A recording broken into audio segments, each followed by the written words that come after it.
Welcome to the deep dive. Mm. Ever try to put together like some furniture and the instructions are just like impossible? Oh, yeah. It's like, what are they even saying? We've all been there. Yeah. So today, we're tackling something that seems super simple, but it's really important for like just about everything we do, Right. following procedures. Yeah.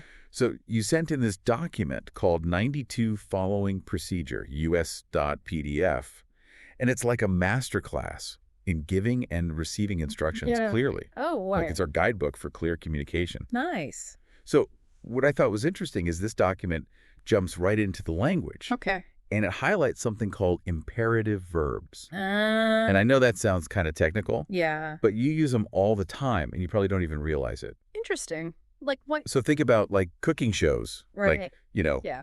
chop the onions, Oh, yeah. preheat the oven. Season to taste. Yeah, Yeah. exactly. They're like those direct Mhm. commands. They're clear, they're concise, there's no room for guesswork. Right.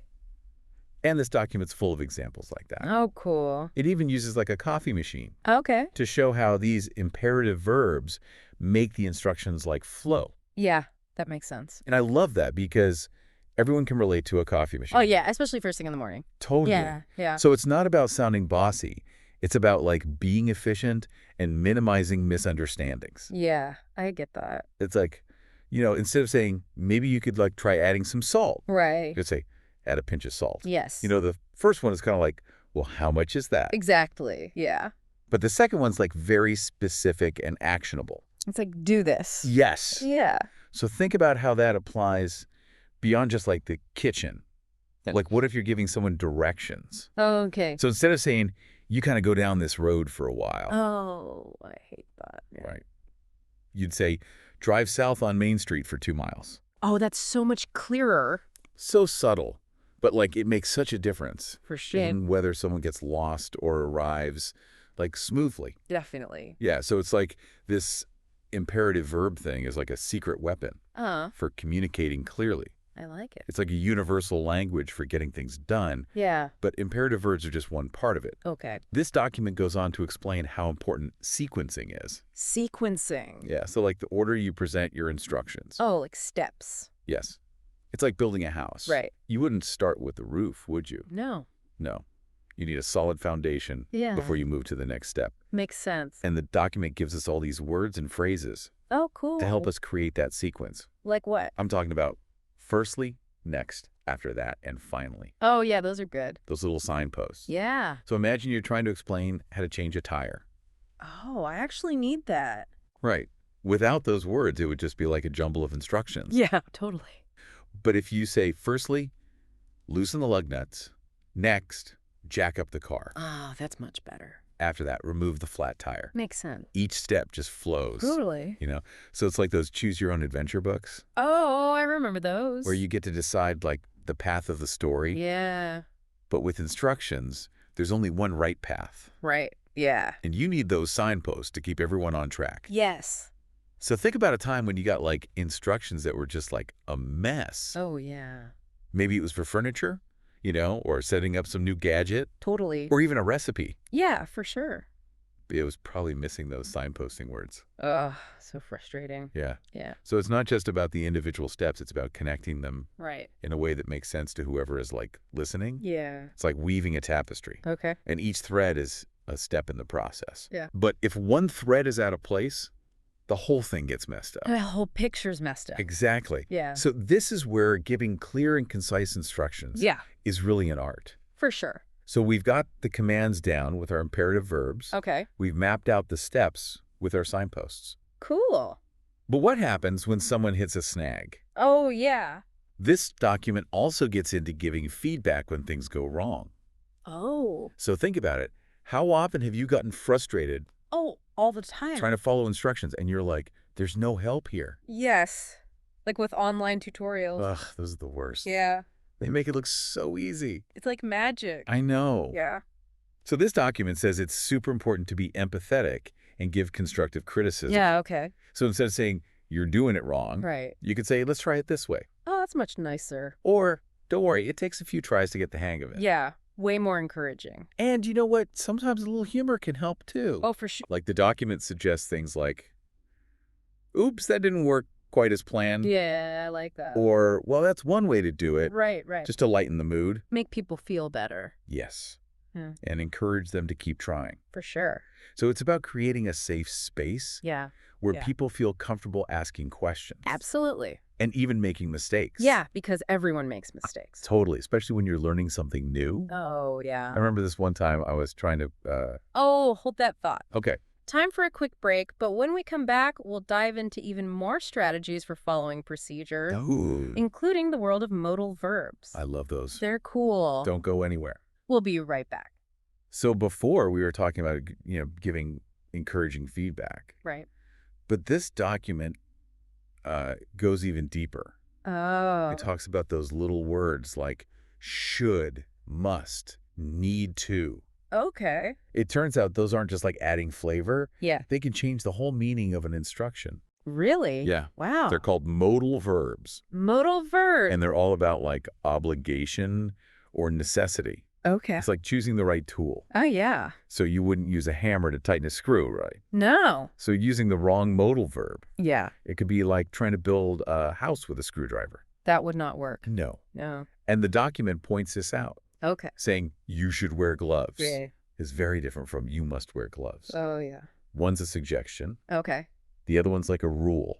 Got it. So like imagine that in a lab. Oh, right. Or when you're handling something dangerous. Yeah, that's important. Yeah. Wow, I never thought about it that way. It's like these modal verbs add this whole other level. Like a code? Yeah, secret code Yeah. within the instructions. That's interesting. And like figuring out that code Yeah. is so important for communication. Absolutely.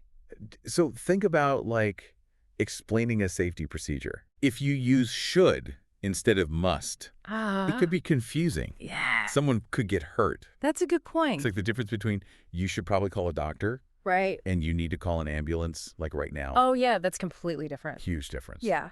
And this document doesn't just like tell us about these modal verbs. Yeah. It gives us all these examples Oh, cool. to see how they work. Like what? Well, I remember this one. It was about setting a curfew Okay. for a teenager. Right. And it compared saying you should be home by 10 Yeah. to saying you must be home by Oh, 10. that's good. And it made me realize how powerful those little words are Right. in setting expectations and boundaries. Totally. And it's funny because we use these modal verbs all the time Right. without even thinking about it. Subconsciously. Yeah. But this document makes us stop and think. Makes you more aware. Yes. I like that. It's like they're giving us permission to be grammar nerds, Uh-huh. but in a way that like actually helps us communicate better. For sure. And the fun doesn't stop there. Oh. What else? This document also talks about idioms. Idioms. Like those colorful expressions, like throw in the towel or get the hang of it. Yeah, those are good. They can make instructions more fun, More interesting. more engaging. Yeah. I like them. Like adding sprinkles to a cupcake. Oh, that's a good analogy. It's still a cupcake, Right. but it's more fun. It's more exciting. Yeah, but just like sprinkles. Yeah. You don't want to overdo it. Right. Too much. The document says to be mindful Yeah. of who you're talking to, Okay. especially if they might not be familiar with the expression. Good point. So you wouldn't want to confuse someone Right. with something like bite off more than you can chew. Yeah, they might not understand. Yeah, if they don't know the idiom. That makes sense. So idioms are like a powerful tool, Yeah. but you got to use them carefully Right. and always be ready to explain Yeah. if someone doesn't understand. Okay, that makes sense. It's like having a secret language Oh, I like that. with a special group of people. Yeah. Creates a sense of camaraderie. Cool. But it's important to remember Yeah. communication is also about inclusivity. Right. You want to make sure everyone understands, Absolutely. no matter their background. Totally. This document has given us so much to think about. It really has. It's like a treasure chest of insights Oh, yeah. into how we use language. For procedures. Yeah. But there's one more thing we need to talk about. Okay. Putting all this into practice, Oh, right. that's where the rubber meets the road, right? Yeah. The document says just understanding isn't enough. Right. You got to apply these skills. To see real results. Exactly. So how do we do that? Well, the document gives us ways. Okay. There are these review tasks. They challenge you to like put everything into action. Oh, that's good. And one of my favorites. Okay. It's like a puzzle. A puzzle. Yeah, you have to put a jumbled conversation back in order. Oh, fun. And you identify the modal verbs and base verbs. Interesting. It's like a brain teaser. I like like that. But it helps you remember. Sequencing? Yeah, and modal verbs too. Cool. And then there are tasks where you write out instructions. Okay. For everyday stuff. Like what? Like making a recipe. Okay. Or connecting to Wi-Fi. Oh, yeah, that's good. It's like, okay, you learn the rules, now play the game. Uh-huh. Put it to use. Exactly. Yeah. And to make it even better, Oh. the document wants you to practice these dialogues with someone. Oh, with a partner. Yeah. That's fun. It's like a team effort. I like that. And communication is all about interaction. Right. So by practicing, yeah, you can get feedback. in real time. Yes. And refine your skills. Improve. It's like having a coach to help you get better. That's great. So it's amazing how this document goes beyond just teaching. Yeah. It helps you actually become a better communicator. By doing it. Exactly. Awesome. And it doesn't stop there. Really? This document is like a starting point Okay. for learning about language and communication Wow. and mastering those things. That's a journey. It is. Yeah. But before we send you off Okay. on your own adventure, we have one more piece of this document to unpack. Okay, cool. This document has been like eye-opening, you know? Yeah. It's not just about like following the steps. It's about understanding how we talk to each other. Right, like deeper. Yeah, deeper. Like thinking about the words we use. The way we say things. Exactly. And even like our tone of voice. Oh, yeah, that matters. And I love that it's not all like theory and stuff. Right, it's practical. It is. It uses real examples, Yeah. you know, and fun activities. Yeah, I like this. And it's like they're saying, hey, communicating is a skill. Right, you got to practice. You got to work at it. And when you get it right, it feels good. Oh, yeah. Think about a time when you like explained something perfectly. Yeah. Or you followed instructions and it worked. Yeah, you feel good. It's like that aha moment. Totally. And this document gives us the tools for that. The strategy. Yes, to become better communicators. Oh, confident. For sure. I really like how it encourages us to, have a growth mindset about communication. So it's not about being perfect. No, it's about getting better. Yeah, always learning. And it's okay to make mistakes. It is. They're part of learning. And the document even gives tips for instructors. Oh, that's interesting. On creating a good learning environment. Okay. Like being patient. Right. Empathetic. Making people feel comfortable. Exactly. So they can ask questions. Yeah. Take risks. And that's a big takeaway. What? Whether you're giving instructions or following them. Yeah. Creating a good, positive communication vibe. Oh, that's important. Is so important. For sure. It's about understanding each other. Respect. Respect. Everyone's on their own journey. Right. We can all benefit from clear communication. Absolutely. So as we wrap up our deep dive into this document, I want to leave you with this. Okay. Think about how you communicate. Every day? Yeah. At work, at home. Everywhere. How can you use what we've learned? To make it better. Yes. Yeah. More meaningful. More enjoyable. Become a better listener. Speaker. More empathetic. Yeah. It's all connected. It is. This is just the beginning. The first step. There's so much more to explore. I'm excited. Me too. Keep practicing, keep learning. And keep communicating. Yes. Thanks for joining us on the Deep Dive. It's been great. We'll be back next week with another awesome document. Looking forward to it. Until then, happy communicating.